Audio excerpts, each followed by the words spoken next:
Whoa. Welcome to the rise of the new green tide. Today we'll be talking about the meta post-balanced Dataslate. We're going to be coming at you with some new orc lists. We have the appearance of Gas, Mega Knobs, Kill Rigs, or may I say Hunter Rigs, and so much more.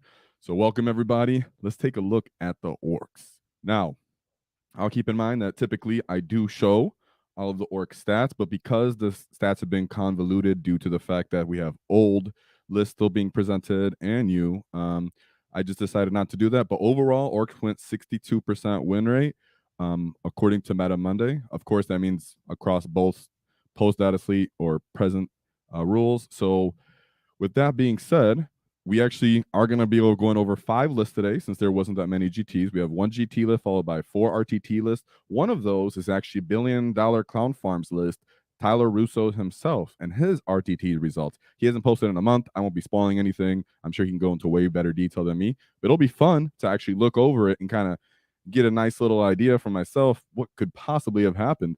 And then maybe he'll do a follow-up video on his own way more thoroughly. Tyler, if you see this, what's up? You're awesome. Before I start jumping into everything, I of course want to say hello to chat and everything, and then we'll jump right into several of the lists. What's new? Get our thoughts. Of course, we like to go over what were the matchups were whenever we look at these people. Make sure we have more of a relevant idea of what's happening.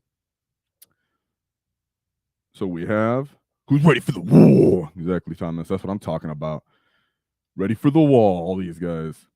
I'm excited, guys. I'm really excited about this today. Everything's brand new. A little WAAAGHDAY. Let's go. We got all of our green skins here. The typical. Let's go. Giving me some war energy so I can be nice and pumped up for this, which I am. I am very much pumped up. As this isn't like a typical everybody's bringing a bunch of groups of Squig Hog boys, even though, of course, we do have a little bit of that, right? With that being said, let me start with we'll start with the G2 list, and then we'll move on to a very high well-placing RTT list. Okay? So right here, right off the bat, we're going to go with Andrew Conroy. Andrew Conroy, as you can see actually on this event, it actually names him as an Eldar player because he's so awesome. No, I'm just kidding. They just mess up sometimes. They named him as an Eldar player. He is not an Eldar player. He did drop his first and last game.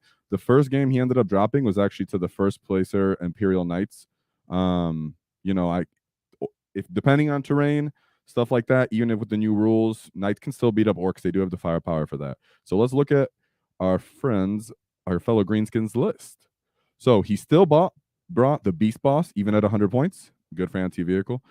Gazgul. I know a lot of people always try to put Gaz down. I'm actually into Gaz. I don't throw him on all my list, but I have run him before. We have the typical mech.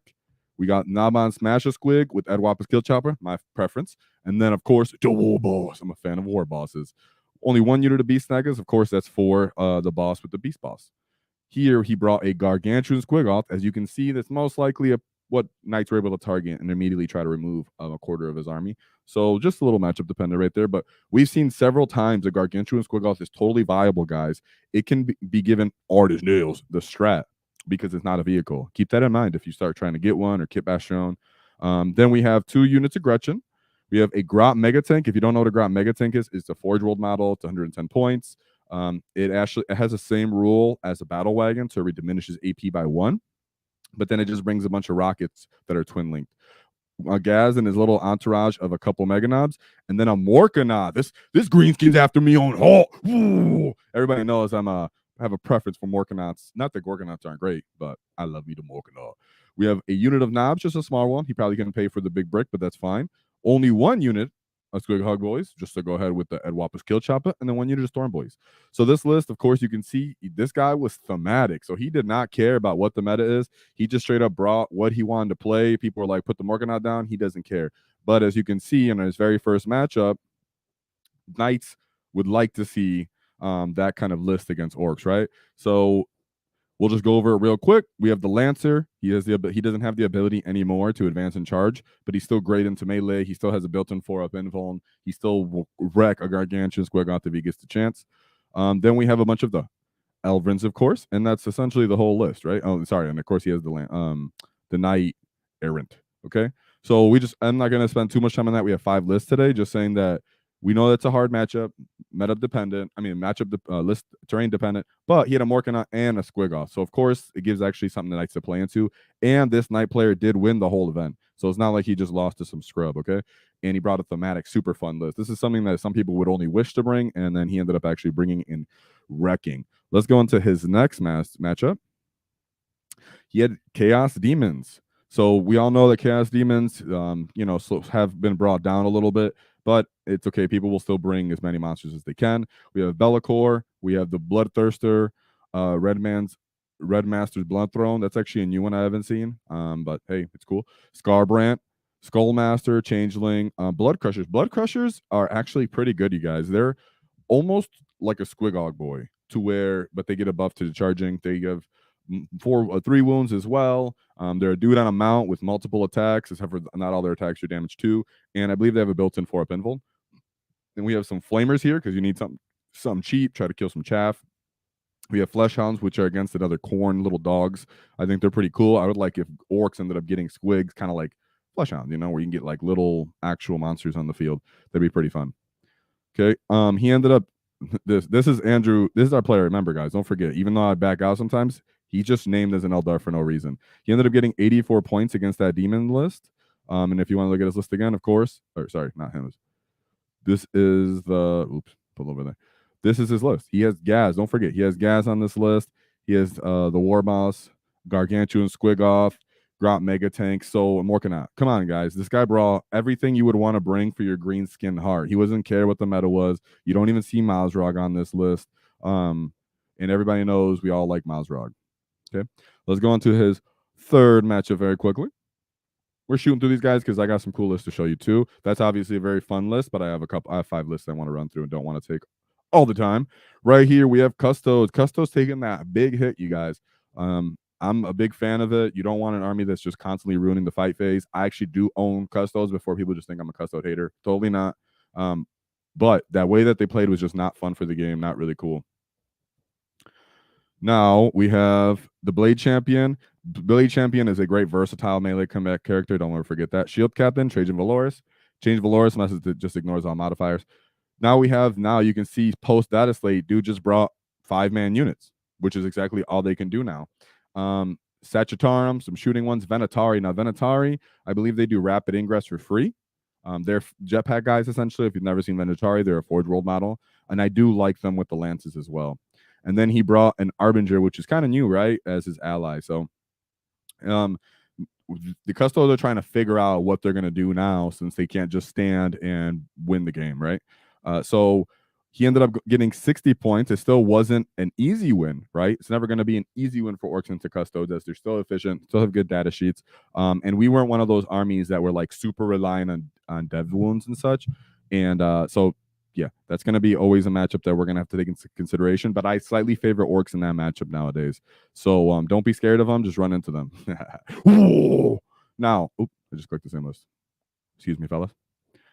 Let's get on to the number 4 matchup, which is a Grey Knights. Now, if you guys haven't played Grey Knights, you guys are going to hear a vast different sway of things. You're going to hear Jack Harpster say they're freaking awesome from the Art of War, and then you're going to read every Reddit comment and every Facebook comment saying that they're terrible. I have played into Grey Knights.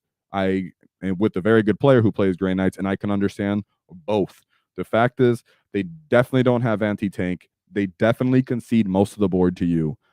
But that being said, being able to drop within 3 inches of people, being able to have a ton of OC, being able to just clear out hordes of infantry, if someone did only bring infantry, will make a difference for a Grey Knight game. Okay, so depending on the kind of orc list you build is going to kind of determine the matchup you're going to have into Grey Knights. If you don't occupy the board, if you have a bunch of thick things, you might be able to actually survive because of that. But if you don't occupy the board and really take care of your objectives, they will drop within 3 inches of you. They'll start stealing OC unless they have a bunch of Nemesis Dread Knights and such. So I just wanted to right off the bat start putting that baseline out there. You're going to hear Grey Knights doing this everywhere in your opinions. Just know it's very much down to the pilot and the list. So we have a Brotherhood champion, librarian. As you can see, this guy is very much trying into the one data sheet that can possibly destroy tanks in Grey Knights or any kind of very durable unit would be considered the Librarian. He's going to throw mortal wounds at you. He's going to try to kill you. And then Castellan Crow is a very good character as well. You can see he just brought the Terminators, one strike squad, Purifier squad, and then he allied with Warglaves. So he decided not to bring the Paladins. He has his own. He's trying to find his new way to say. Like I said, guys, they're trying to determine how to play. If you hear too many bad things, they won't have. They're just going to start throwing other allies into there, wondering what they actually have to do to win. But in reality, having Paladins on your list, getting that Graves OC and being able to steal objectives from people, in my opinion, is a great way to play Grey Knights. But like I just said, if you're going against tanks, high durability units, Grey Knights will not be able to clear that in an effective manner, and they will be destroyed. And that's what we've seen here is he put up 98 points, okay? So just keep that in mind. If you ever are going to go into a Grey Knight player, don't sleep on them. Just understand what they can do and their abilities, which we very much have the ability to stop that.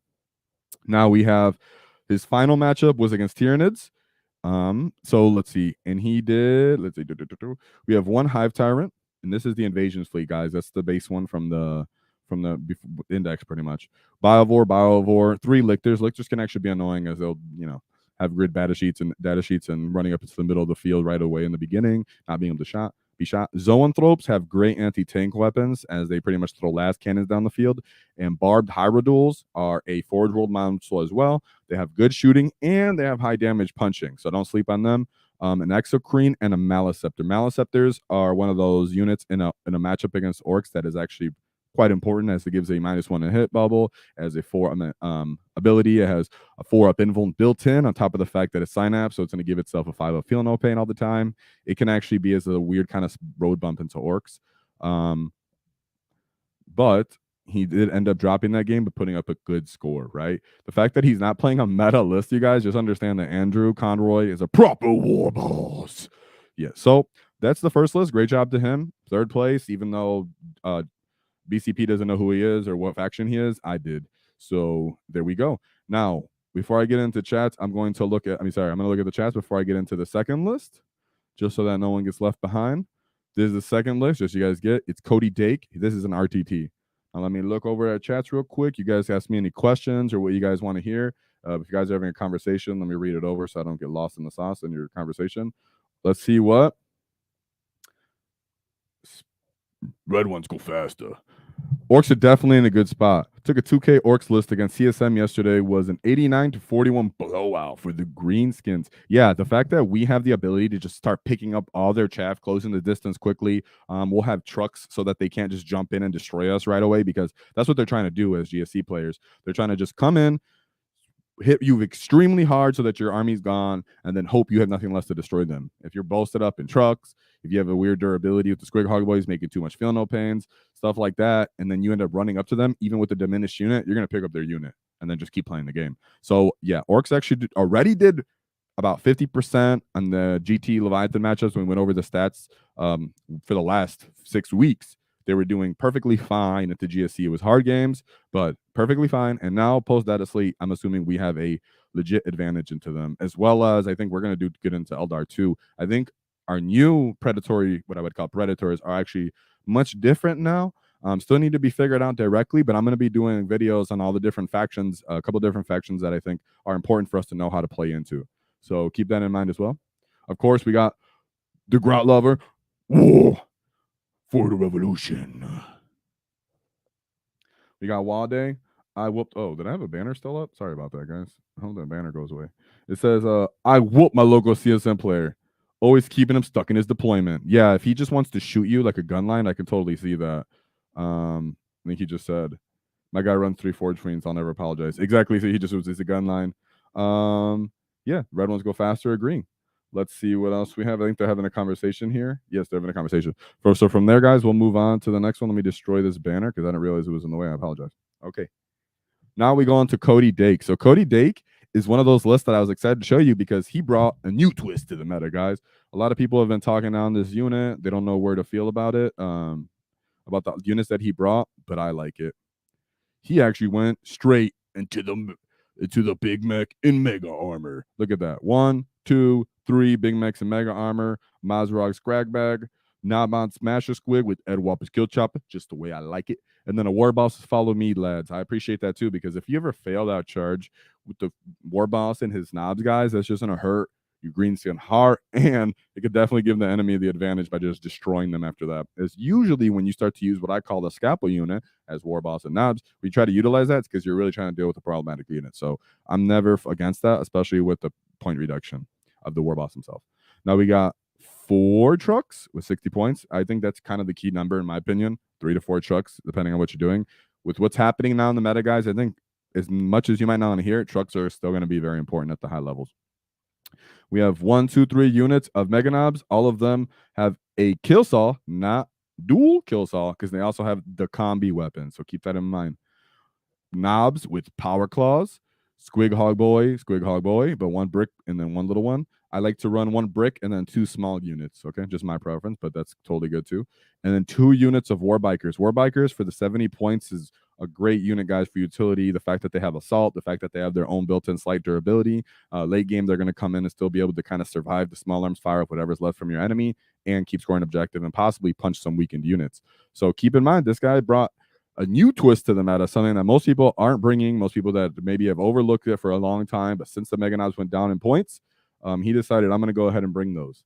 So I really like to see that. With that being said, let's look at his matchups, because he did go first. Even I know this is an RTT, but still, very nice to go good at first in RTTs, guys. But let's look at his first matchup. And right off the bat, he went into Knights, which used to be one of our great predatory matchups, which is usually very hard for us. But the fact that terrain's changed, the fact that they don't have the ability to spread and then also get their own abilities to their small knights is a big deal. So we have the Knight Castellan, a Knight Crusader, a Knight Paladin, and a Knight Warden. He just went into straight big boys. And Nathan, Cody ended up putting 96 points up into him. As you can see, the Mega Knobs are actually going to do okay with that with their high strength. And then they're going to be hard to shoot with all those big mechs because they're going to have the 4-up invuln as well. And they have the trucks that they have to pop, and then you can disembark behind a wall or something and be hidden. So yeah, they're very much a decent matchup. But here, he immediately went into what used to be the old big bosses of the meta, Eldar. So we have the Artark Wayleaper, Farseer Skyrunner, Spirit Seer, and the Yinkarn. So the Yinkarn, even with the points increase, guys, the Yinkarn's still very valuable. The fact that Eldar want to shoot you anyways, and then have someone teleport over there is just having someone teleport over there that's melee and then bully, try to relieve some of that pressure you're trying to put on them, is something that I can see ending up on more lists, in my opinion, than the Avatar Kane. Even though some people might just bring the Avatar because he's cooler looking. Then we have the Night Spinner, Shadow Spectre, Vipers, Warwalkers, even though they went up a little bit, guys, the fact that you're getting the lances for that cost is important. The Warp Spiders for their great ability to score with that amazing speed. And then what I expect is going to be very common on pretty much every Eldar list. It was already quite common, but with the fact that they're going to use the Wraith Knight, Wraith Guard are going to be on this list. That's actually why I like to see, but these are actually the anti-take version, but this is what I like to see my knobs go into, right? If you can somehow get your knobs into Wraith Guard, for once, knobs are not trading into like a point backwards, like too much. Usually the knobs cost more than some of the units they're trying to kill, but for the Wraith Guard, it does not. And that's usually, if you're playing into them, what you want to see them go into, in my opinion. Right? So he ended up putting up 86 points. It was his lowest scoring game because Eldar's still Eldar, but he still got the win, guys. Like I said, even before the data slate changes, orcs weren't horrible, only at the top tables into Eldar. Okay? They were doing quite all right into them. After this list, I'll look quickly at the chats again, and then we'll keep going, because remember, we have 3 more lists after this, and one of them is Tula Russo from Insane Clown Policy. Okay. And then his third matchup was actually, yes, a greenskin on greenskin matchup. So here we have, this is be fun because, chat, maybe you can say something that you notice here as well. The difference between the list that we're talking about for who got first place and then the list that he fought, right? Here's I didn't delete that night list. This is his first list, a bunch of big mechs and such like that, Mega Knobs. Here is who he went into. So we have a Beast Boss with Cunning but Brutal. I'm not going to ever knock anyone for bringing in the Beast Boss, because the ability to kill vehicles with him is almost unmatched when you're talking about just a base infantry, essentially.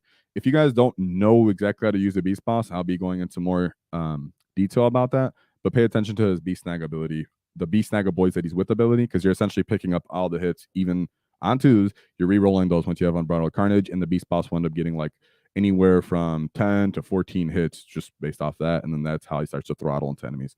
Then we got Boss Snickrod. I like to see Boss Snickrod. Then we have Gaz Ghoul. I love to see Gaz.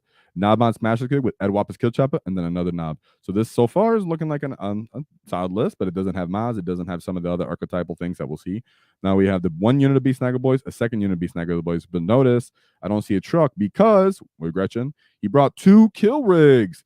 I'm totally into kill rigs, guys. I know people are kind of going back and forth, not sure about it. Kill rigs are viable. Maybe you're not going to win the biggest events ever, but you can win your games with your friends and you can surprise people. Kill rigs are those multi-purpose units that are going to always find some kind of play for the fact that they have versatility. Is they can buff you, they can transport for you, they can shoot for you with the war tower, they can tank shock and fight with for you. So they're totally viable.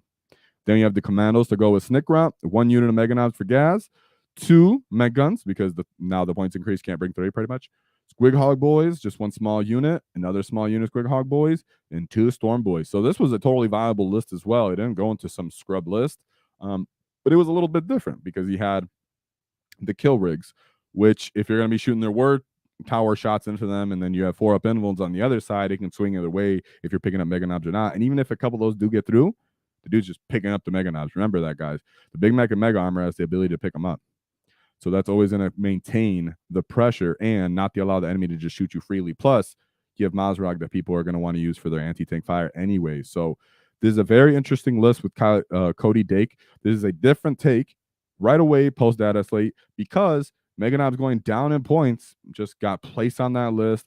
Instead of bringing just primarily all Squig Hog Boys, he brought some Mega Knobs. So I don't know if that's going to make it to the top at GT level, but at RTT level, casual play, look at your Mega Knobs, look at your Big Mech and Mega Armor, stuff like that. You're going to have a great time. And I never want to put down how people, whoa.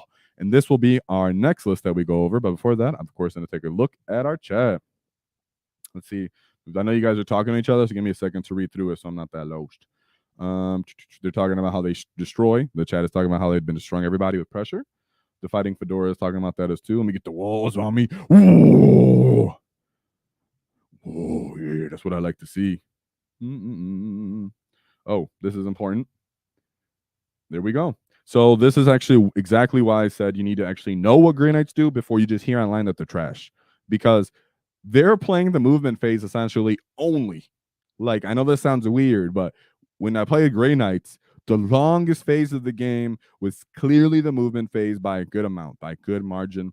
And that's because you're trying to screen them. They're trying to find the holes in you. You have to understand they're coming in possibly within 3 inches of you to try to steal your objective. You have to understand that they will come down first turn and then go back up. Stuff like that. It's very weird. And your lists will actually matter based off what you're doing. And that's why you need to pay attention with that. And he said, my opponent hit me with that finesse. Yeah, it is a finesse. To a point, it's a skill, but then to another point, it could also be him trying to jank you and not let you know what's happening. So be sure to ask questions. He said, trying to stop the 3-inch deep strike is pointless, frankly. They go where they like and at least 1 unit each turn. I will only slightly disagree with that because I actually had a weird tech piece that worked into that. I had a 20-man unit of boys with a knob with wall banner, and that was actually the tech piece that they had a problem with that because one, I was able to kind of screen them. They didn't want to jump into the middle of the table and start getting destroyed, so they tried to go to parameters as they would typically do with that 3-inch, right? They want to go somewhere where you're not going to be able to kill them and throttle into them and punish them for coming in there. And what I ended up using was my big brick of boys of 20 dudes. I called the wall defensively, knowing that they're going to come down and try to clear it. They could not clear it, and then the boys themselves had too much OC for even a couple of paladins to steal it from them. So it is weird, but like I'm saying, guys, remember, if you're a casual player, take these lessons in mind and just put them into your friendly games. Even if you're not going RTTs, even if you're not going to GTs, orcs always have some kind of weird tech piece that we can use into so many different matchups. But it is very, very difficult. And if you have some, like a straight up meta list, you will have a hard time because our most meta lists do not match them on OC. It just so happened that I was practicing with the knob with wall banner and 20 boys and ended up really, really being a bother for them. Last few days, prepare for my blast for 700 points for the weekend. Game 5 shenanigans. Yes, sir.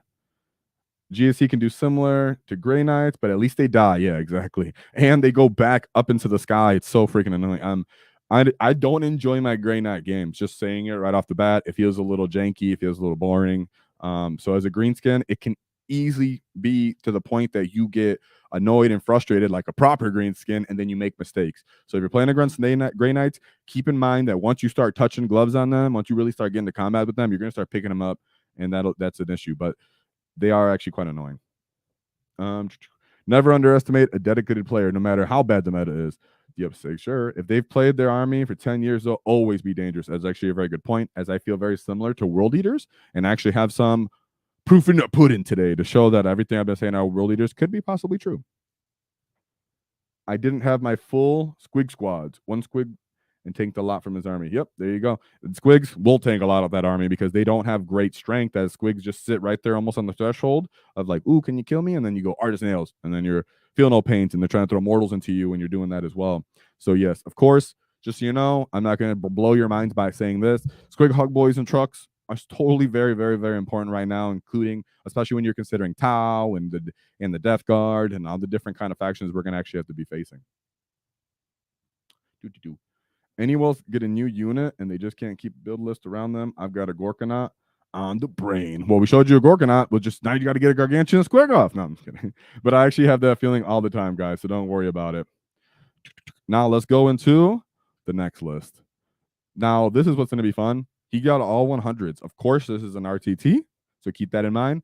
But why I'm bringing that up is because he's clearly a very, very skilled player. Easily, he could have been the number one, but I think because the opponents' points were higher for this player that he played into, he ended up getting first place. And Death and Glory is the same team or channel that I believe Brad Cheshire's on. So it's very cool. Let's look at this git. And what I wanted to show right off the bat, let me show this list properly because I'm going to get ahead of myself. We have a Beast Boss on Squigosaur, Ed Wappa's Kill Chopper. Captain Badrock, I think this guy is going to be a staple with his flash gits into some of the GT lists, so always keep that in mind.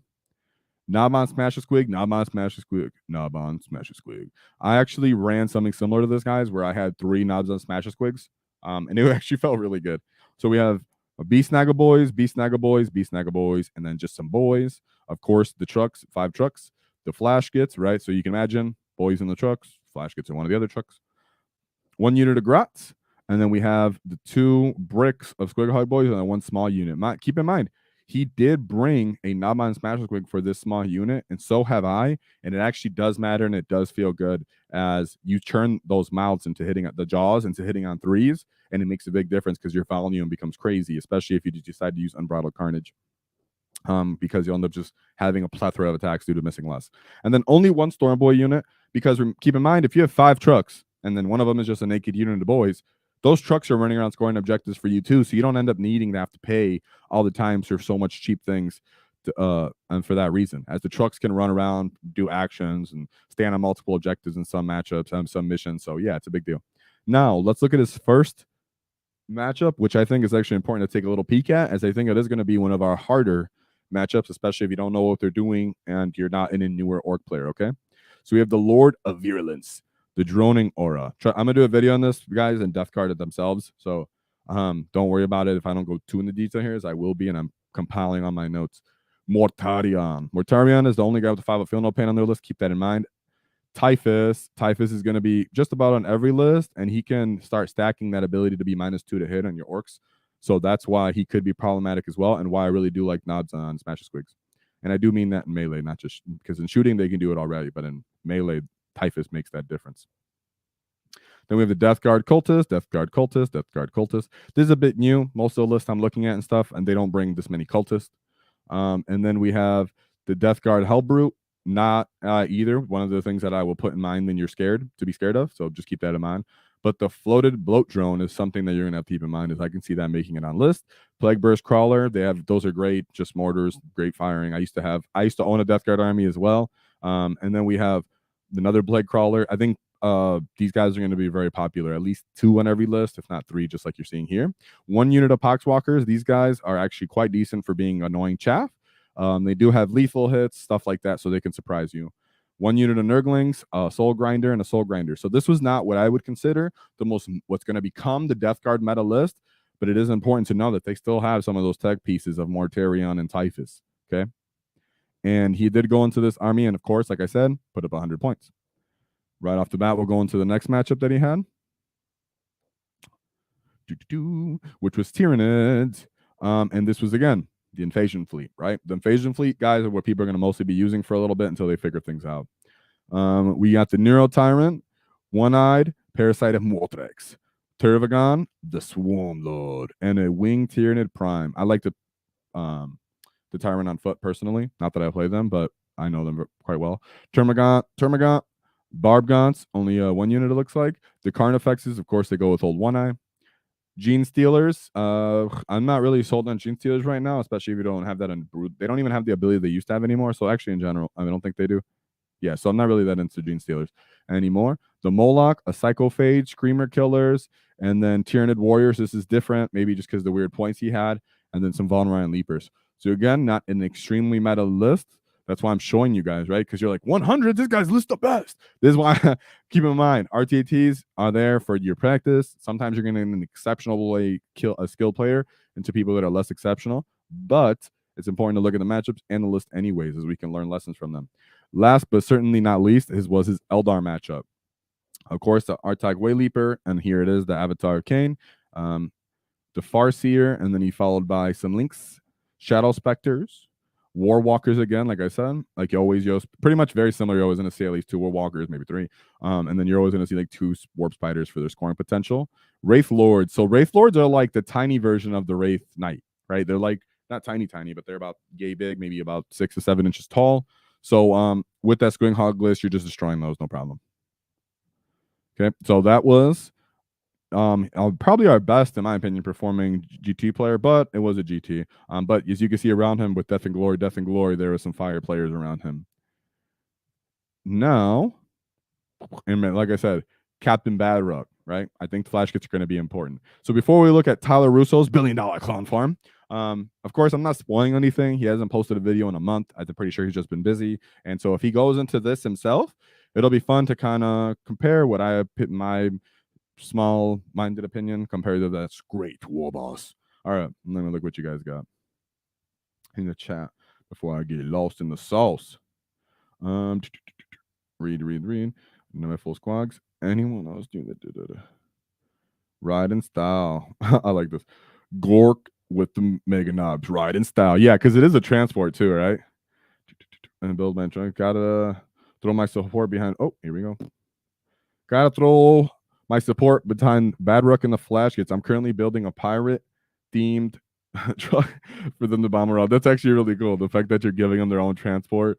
Of course, the enemies are gonna be like, that's definitely the flash kits one. I got to destroy them. But still, it's very cool. They're actually funny. They're especially funny for Overwatch because most opponents do not expect the non-flare Overwatch. Yeah, exactly. They don't expect you to be able to get so many hits from Captain Badrock giving them the rerolls. It can just go crazy, guys, because of sustain once and the full rerolls. I also think a lot of people end up sleeping on the fact that Captain Badrock has a -1 toughness aura, right? Within 6 inches. So he doesn't even got to stand right in front of you. And keep in mind, flash kits are knobs, so they're base strength 5, and they get 4 attacks each, as knobs always have 3, and then Choppas used to always give you +1 attack, but now they're just built into the data sheet, so they have 4 base attacks for each flash kit. So that turn 4, maybe even turn 3 if you have to, flash kits can start charging around if they have to, and good to get on the objectives and really crumb somebody. And then he goes, oh, there's Steve here for the war. Let's go. Now, let us get into, I've been starting to use flash kits a bit more. The 2 take a little bit of finesse because you have to make sure you don't kill them and you put them in the right position, stuff like that. But very, very useful. So we have Tyler Russo, $1 billion clown 5. I'm sure all you guys knew who he is because he's dope. Now, let's look at his list. As I appreciate his list, it's similar to kind of his other list, but he has a new tech piece in there, which I appreciate. He has the Big Mech in Mega Armor. Like I said, guys, this is actually kind of making his appearance. The Mega Knobs themselves are starting to make their appearance. He has Captain Badrock as well, so he's very much aware, of course, of what the new kill piece is, which is Captain Badrock, Mazrog's Crackback, and then 1 unit of Smash Quick Wapa's Kill Choppa. This is exactly how I like to run him too. I think on one of his prior lists, can't quote me, he might have been using the Beast Boss on Squigosaur, with Edwapas. I think, guys, most people are, the more you get into the meta, the more you understand, you're probably going to start putting Edwapa's Kill Choppa on the knob, because he's going to get more viability to not be killed before he actually gets into combat. And because might survive multiple combats due to his bodyguards. Now we have Beast Nagas, Beast Nagas, Beast Nagas. 1, 2, 3, 4 trucks. So he did drop from the 6, or I think he was doing them before, to 4 trucks. I think, like I said before, we've seen that a couple times, right? 4 trucks, maybe even 5, are still very much useful, still very much prevalent in the top tables, and very good players in general. We got Flash Gits, Gretchen, that's that big unit of Mega Knobs. They could not go in the vehicle because there's 6 of them, right? And they take 2 slots each. And then he also has the character. So you might have outflanked them. Who knows what he did? Like I said, guys, we can actually see what possibly, if he goes over this, what he was actually thinking with this list building. 1 unit of Squig Hog Boys. That's how I like to see him, a big brick. And then 2 small units, guys. I really like to see these small units. They're so useful and they're small like that, and easier to hide and still have the ability to skirmish and beat anybody up. And then 2 units of Storm Boys. So he did tech into even more scoring, because he only has 4 trucks instead of the other list maybe had 6 or 5. The Storm Boys give the ability, you want to tell your opponent I can deep strike. You want to force them to screen so that they don't kind of like frontline into you. Because if you have nothing into deep strike, you don't want that person to just frontline their entire army and then end up being able to meet you fort on force, because that's not what Orcs want, as we want to control our rate of attrition and not get completely decimated early. So that's why I really like Storm Boys, even just for that backline pressure. Now let's see his first matchup, because he went in hot and heavy. Eldar BS. So that's why I said his video could tell us exactly what was happening here, because that's literally what it says, guys. Here's Tyler. Here's his game 1. Eldar BS. I think we looked at enough Eldar lists today anyways. I can just guess off the top of my head. He had an Artarg Way Leaper. He had some more Walkers. He had some Warp Spiders. He had some Wraith Guard. And then, maybe a Yunkarn or the Avatar of Cain. So we can all just take guesses, and then when his video comes out, we'll know for sure. Let's go into the second matchup. Was the Tyranids tool, and it's titled Toolkit Nids. So we have the Death Leaper and the Hive Tyrant. The new Death Leaper mod is cool. Biovore, Exocrines, Haro Specs, Aro Specs. And guys, keep in mind, look how cheap these Haro Specs is. If you haven't played into Tyranid monsters, or you are, note this unit, big old boy, almost costs as much as 3 Squig Hog Boys. So that's always going to be very common unless he gets an increase, which he never will. Then we have Maliceptor. Goodness. This is also why I would like to see how Tyler did, because Maliceptors are not easy for Orcs to kill, especially if you decide you're going to bring Mega Knobs, as they have flat 3 damage shooting, they have flat damage 3 in their fighting, and they have that built-up invul. 1 unit of Ripper Swarm, 1 unit of Ripper Swarm, 1 unit of Ripper Swarm. That's fantastic. I'm slightly jealous, not necessarily because we have Grots, but very tiny 1 little base unit. Yeah, that's going to be bothering people for the ability to score and run around the board. Tyrant Guard, Zoanthrope. No, this is a pretty solid list, guys. I'm not going to lie. It's a bit different than what we've been seeing constantly. It's usually there's a bunch of Biovores, but 3 Maliceptors is going to be somewhat difficult for Orcs sometimes. And then you get his little toolkit pieces of having the Ripper Swarms now. So yeah, I'm really kind of interested to see what happened here with Tyler, and how, because he ended up still getting 100 points against that list too, guys. So the first game, and he got 100 points into the Eldar BS. Second game, 100 points. As I really do think the trucks are quite important in these. So never forget trucks if you got them. Now, his last game was into the World Eaters list, guys. Now, if you've been paying attention to the channel at all, you'll know that I've been calling out World Eaters for about a month. Okay, at least saying that keep an eye on World Eaters. It was actually on my the post of Dataslate. I put World Eaters on there. If you look online, anyone's going to tell you World Eaters suck. Okay, beauty is in the eye of the beholder. Against Orcs, you do need to keep in mind how to play World Eaters, as they are a bit tricky sometimes. Now, here, usually when I play against these guys, I never see an Angron. But when I have seen Angron, if the World Eater player misplays, as in decides to deep strike Angron or something, you can just take over the board and ignore Angron. But if he decides to run Angron into the middle of the board and challenge you, it could be a problem. So we have the World Eater's Demon Prince. If you don't know what he does, he has a aura, because he thinks he's an 8th edition of a 4-up invuln. So he has a 6-inch aura of a 4-up invuln. That means You can tech it, have little dudes walk into him and start giving him that invuln, and it matters. Okay. Then he has the World Eater's Demon Prince with wings. I haven't seen the one with wings, but I'm very aware of this Berserker Glaive, as it pretty much gives them +2 damage, I believe. And so most of the time you'll see this on the Master of Executioners. So I haven't played into this exact list, but I have an understanding of what's happening here. The 8 bound. So 8 bound have the ability to pretty much possibly turn 1 charge you. And I believe if it's not the Exalted, these, one of them, sorry, I should have taken this as a note, have an aura of reroll once to wound. Then you have a World Eater's Chaos Spawn, and this is what I want to keep in mind. I think World Eaters do best when they have allies. And the one I'm not going to show that. I think Brigands are the one their best ally, but Blood Crushers are an excellent ally, as they're pretty much like Squidhog boys, like I said earlier. So they have similar wounds, they have multiple attacks, and they have a 4-up invuln built in instead of that Feel No Pain. But World Eaters will give them a 6-up Feel No Pain. So very much a good unit if you're not used to them. Flesh Hounds possibly just for scoring because he brought Angron. This is actually a new tech piece that I'm going to have to be talking about in my videos, because this is someone who's come up twice already. And then this is really what I think helps World Eaters greatly, is to have War Dog Brigands. They give them that shooting that they lack. They give them the ability to pop armor with their Meltas. And then Brigands have 8 OC for late game objective stealing, and they're fast and they can stand at the back of the board. So we already know Tyler is an excellent player, right? As we've seen from here, as we've seen from his GT results, and he got taken down by a World Eaters army. And that's not because he's bad suddenly, because he lost to World Eaters. It's because World Eaters have a bunch of different tech that's actually very useful into orcs. The fact that they can advance and charge all game, right? The fact that they have the ability to get sustained hits. The fact that they have the ability to fight on death in a 4+, and they can choose these based off their rolls, which they get so many dice, they're essentially always going to be able to choose. And then Angron can come back, but I mean, I don't know if that's always going to happen. World Eaters are something you need to pay attention to, because if Tyler got taken down by them, I understand that I was not too far off by trying to warn you guys that World Eaters are a tech matchup piece for us.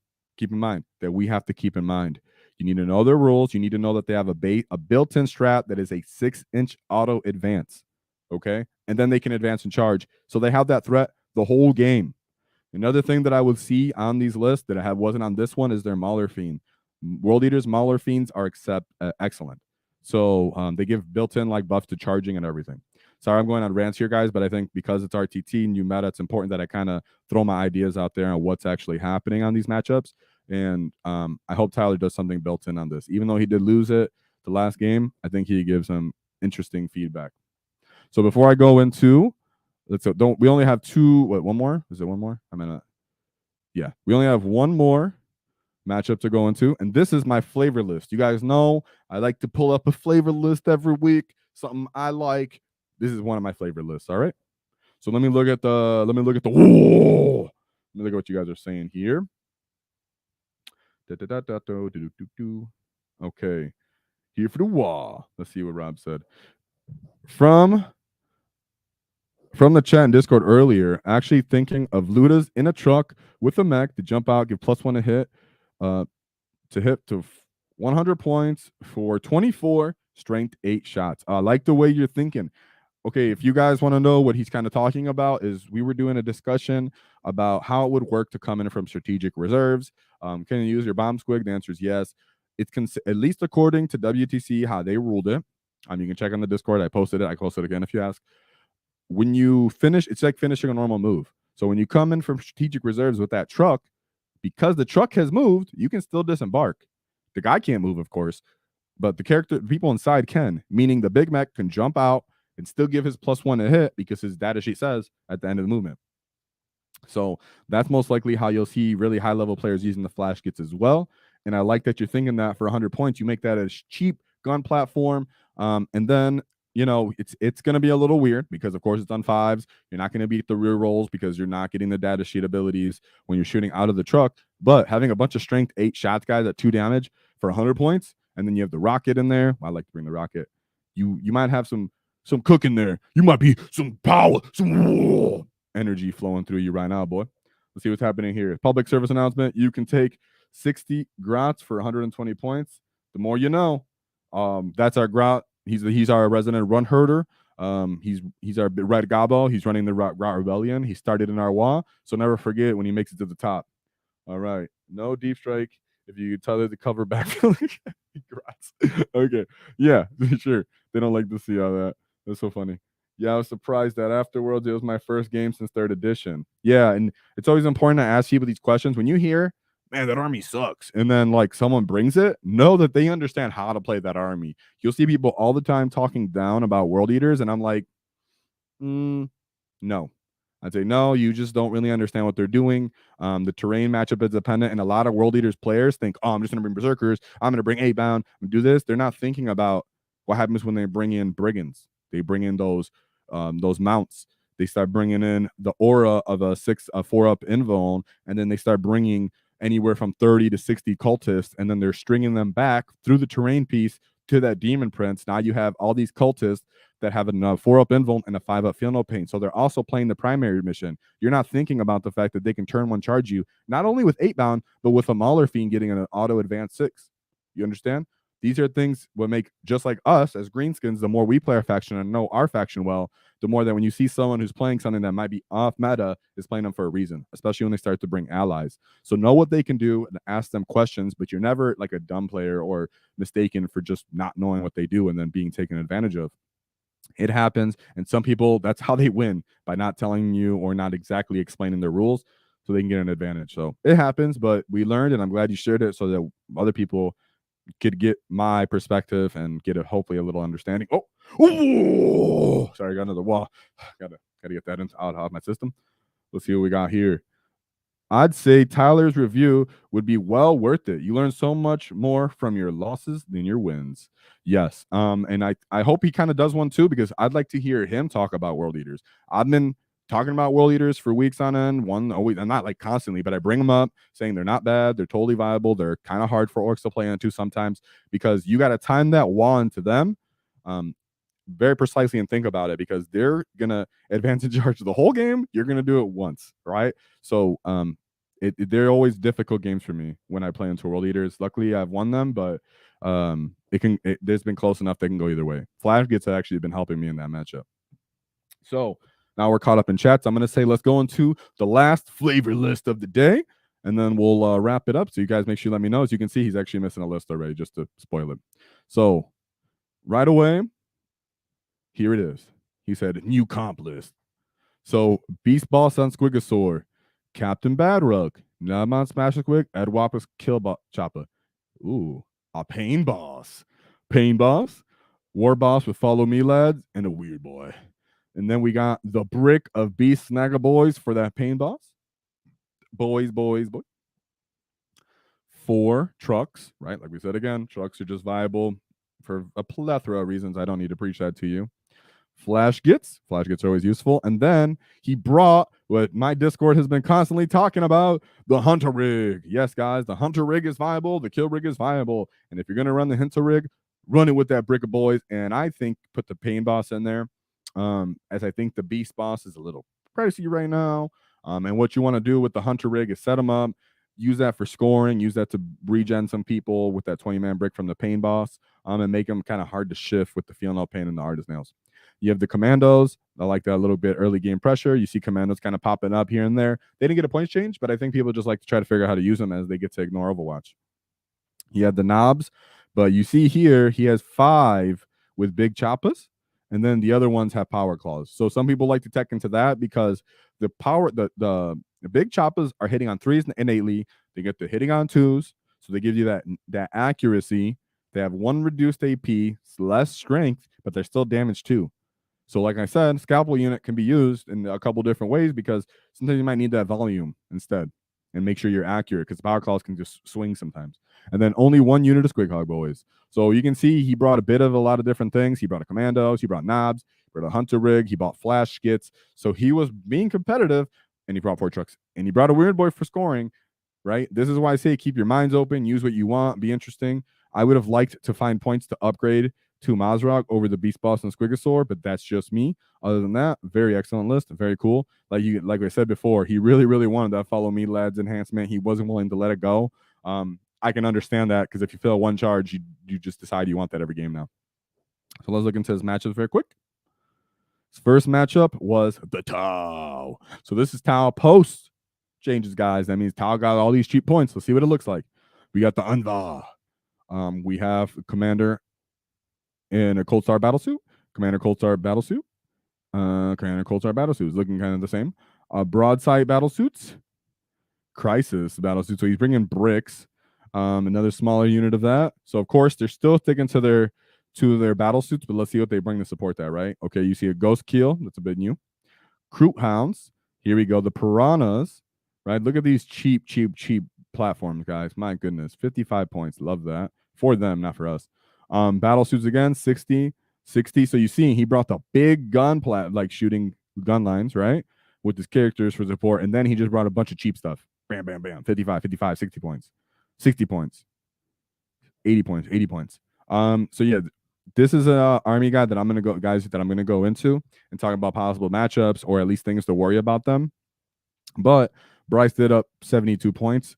I am inclined to believe maybe the Commandos were into play there. The fact that they were able to kind of pressure him turn one, kind of mess with their deployment a little bit, ignore the Overwatch so they can try to get into position depending on the terrain. And then you would think the Beast Snagga boys with the pain bosses are getting picked up for the volumes of shots. But if you're hitting in a Hunter rig, if you do pop out, you put hard as nails on them, you have the feel no pain. Maybe you have the wall, so all of a sudden you're doing fives, and then they're actually shooting to you, and they're winning you on fives because most of their guns will be around strength 5 as well, at least their volume of guns, right? But he did end up winning that, and then right here, there's no list submitted for this, sad to say.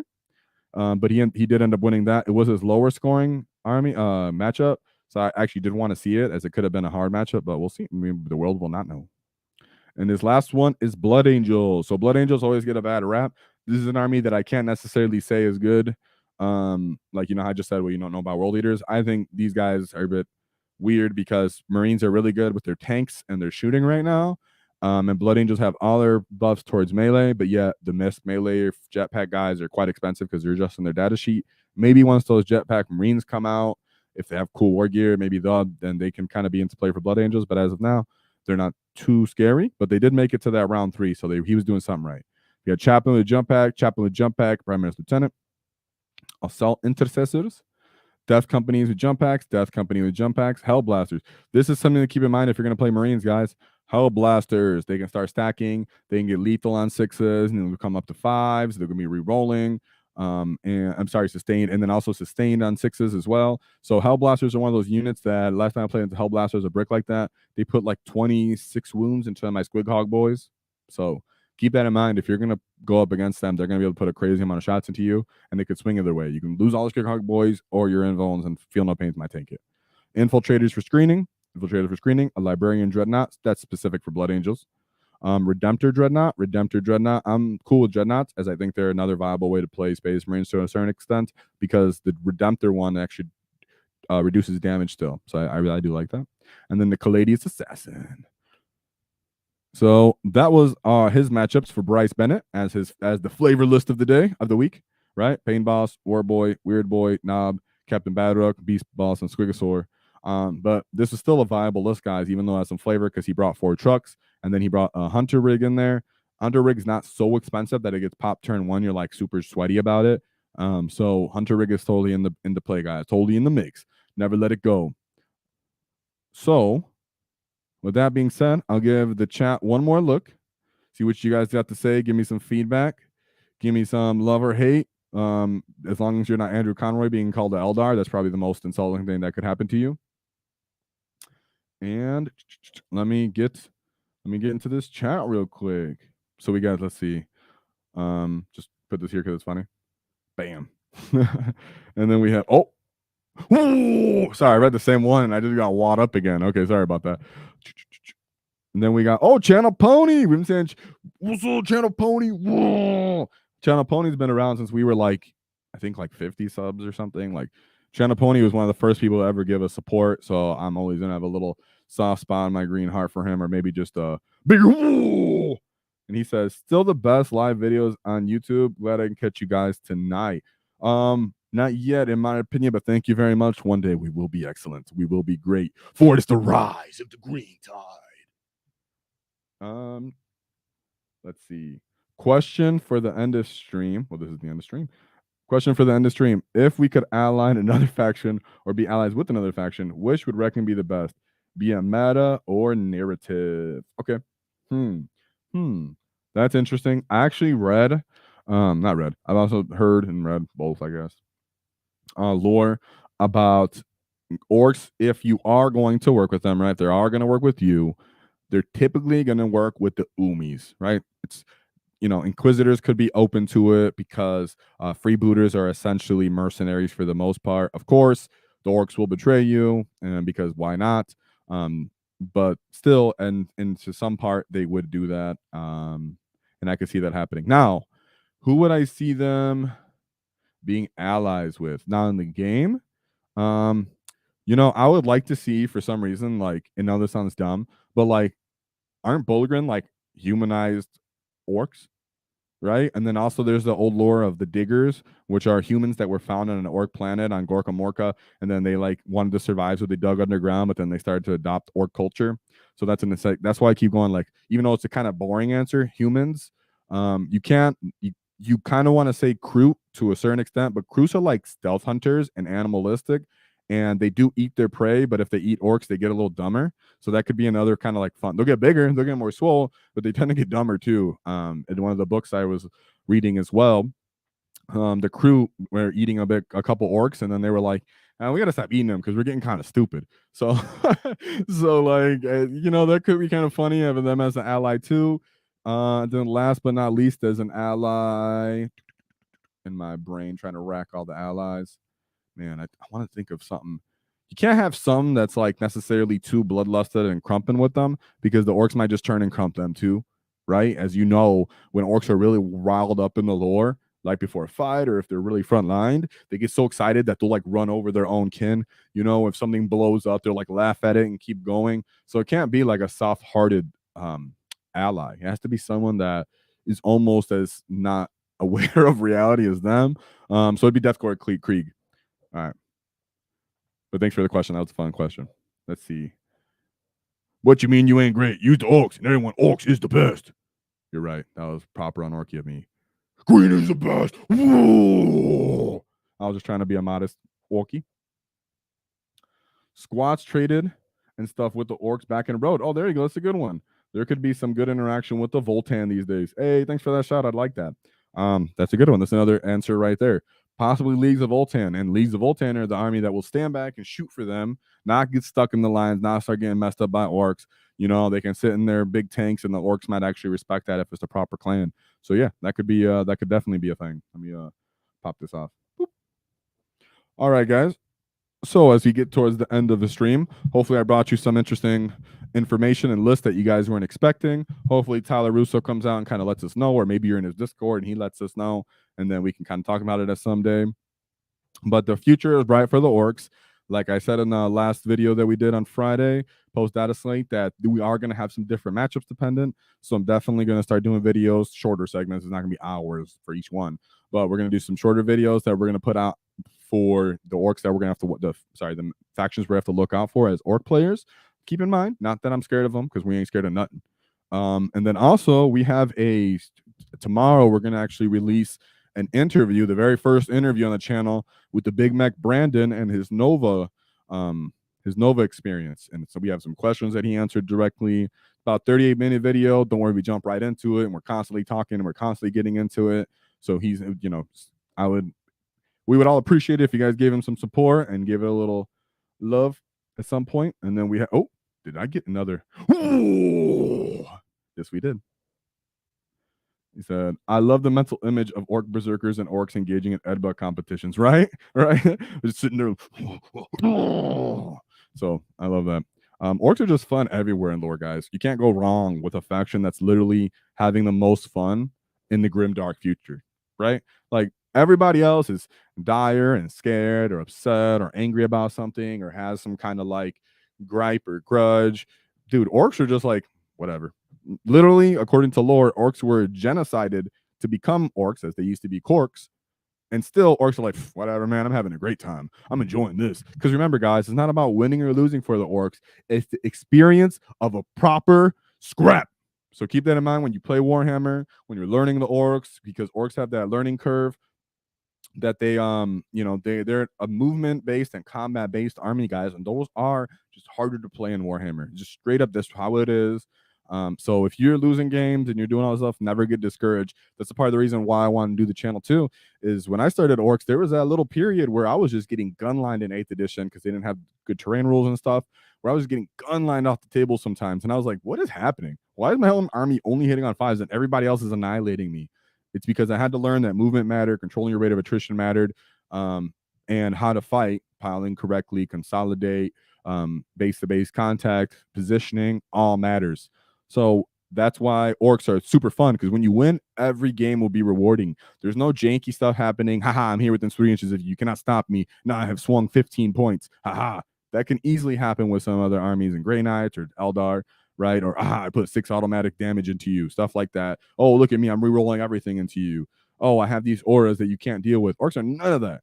Orcs are just straight up like, here we go, walk up to you, let's go. Just, and that's what we like. That's why we're Greenskin fans. So let me just one more second to look in the chat, and then we'll pop right off. Anyone going to convert that Sigmar's pig into a squig? Yeah. No, I just read it my own way. Sorry. That's what I like. When I do see those are cool, and then I do own an AOS army. It's the Beast Claw Raiders, the guys that are running away from the continuous winter storm, because they're just ogres.